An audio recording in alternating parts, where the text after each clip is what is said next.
Good morning, everyone. Continuing this morning on our readings from Gurudeva's 7 Dimensions of the Mind book. Starting with the second dimension. The second dimension consists of things which can be both seen and touched. The surfaces of objects such as flowers, stones, and water. When we observe these objects without thinking about them, without feeling like or dislike, just pure perception, then we are aware of the second dimension. It appears flat, consisting of only 2 layers of form, for it is seen without evaluation or analysis, which gives depth to our observations. If we close our eyes and then open them very slowly, holding the mind steady, we can sit without relating to anything we see, and therefore see it objectively as it is. This flat view of the world of objects can be experienced more easily by opening just one eye than with both eyes open.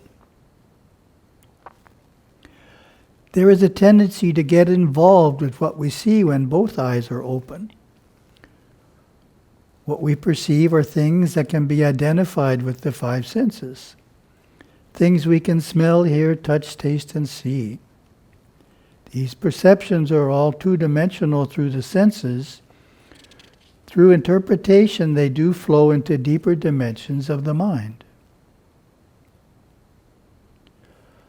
The mystic, in looking out at the world of objects, sees the second dimension as a coherent conglomeration of things. That's a beautiful phrase, a coherent conglomeration.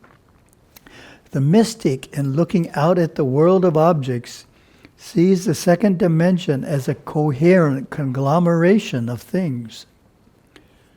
Recognizing the limited mind function of things, or the boundary of second-dimensional intelligence, he does not become entangled in his relationship to them.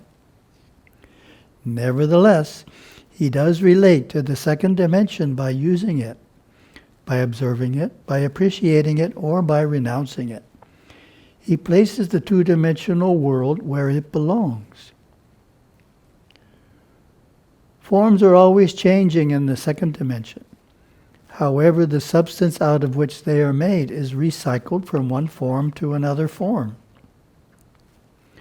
According to the mystic's perspective, all forms exist in all time cycles within the mind. There is nothing created, there is nothing preserved, there is nothing destroyed. All things exist simultaneously, coming into various dimensions of manifestation from time to time. That's a very important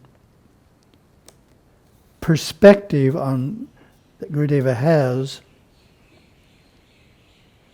Whereas if you just look at the second dimension, something exists and then after a while it doesn't exist. And then something new exists, after a while it doesn't exist.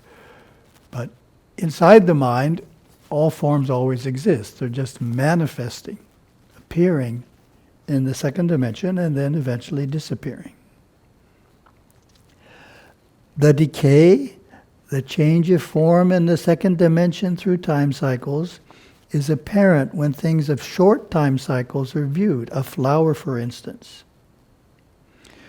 The brief time span of a flower lets us view its budding, blossom, life, and decay within a matter of days or even hours. The atoms of a flower will go to some other forms. Once that flower has demagnetized itself by breaking through a time cycle. A banyan tree or mountain are examples of objects with apparently more permanence, or which takes years or centuries for the process of decay to become visible. The second dimension has been and always will be created through certain aspects of time cycles and is comprised of two parts. Time continuity or memory, and the instinctive consciousness that works involuntarily according to habit patterns in man as well as in animals. Nature, then, is related to the instinctive mind. The memory patterns of a flower are very strong. It comes up the same year after year, century after century. It does not forget how to form itself. So the second dimension is created by the instinctive forces of nature, the instinctive mind of animals and man in conjunction with the memory patterns of the grand mind of nature, created by man according to his needs and desires. Man himself controls these time cycles to a certain extent, but not totally. For one thing, he holds the second dimension together in consciousness in short, medium, or long time cycles, depending upon the nature of the object's construction. If he actually constructs it himself, then the amount of energy and thought put into planning and clear thinking will either lengthen or shorten the time cycle. Because his body is of the second dimension, as he enters into a particular time cycle, he adds power to that cycle and objects in it, and can act either as creator, preserver, or destroyer, and thereby lengthen or shorten a natural time cycle. Back to the chair. Man could allow the chair to sit until it went into its natural decay, or man could enter the picture as another second-dimensional object and preserve or destroy it. The second dimension is the exterior world which most languages describe abundantly, making it seem real to us and giving it a sense of permanency, for man's mind gives substance or recognition to things that are named or labeled. Most people acquire a possession, and instead of using that possession and disposing of it, they use it and become attached to it through like and dislike.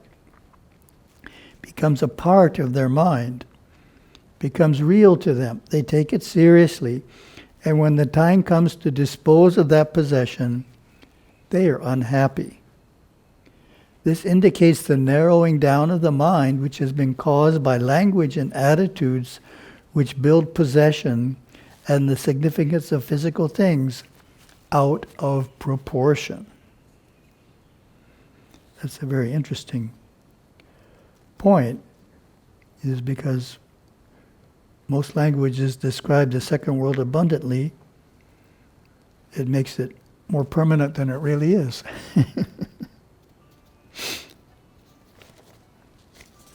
Then, there you have the Shum word for second dimension. Siyavumni, the second dimension, conscious mind, the outside of physical objects in the conscious plane which you can see and touch. The surfaces of objects such as flowers, stones, or water. So we'll save the first dimension till next time. It's very short. Thank you very much. Have a wonderful day.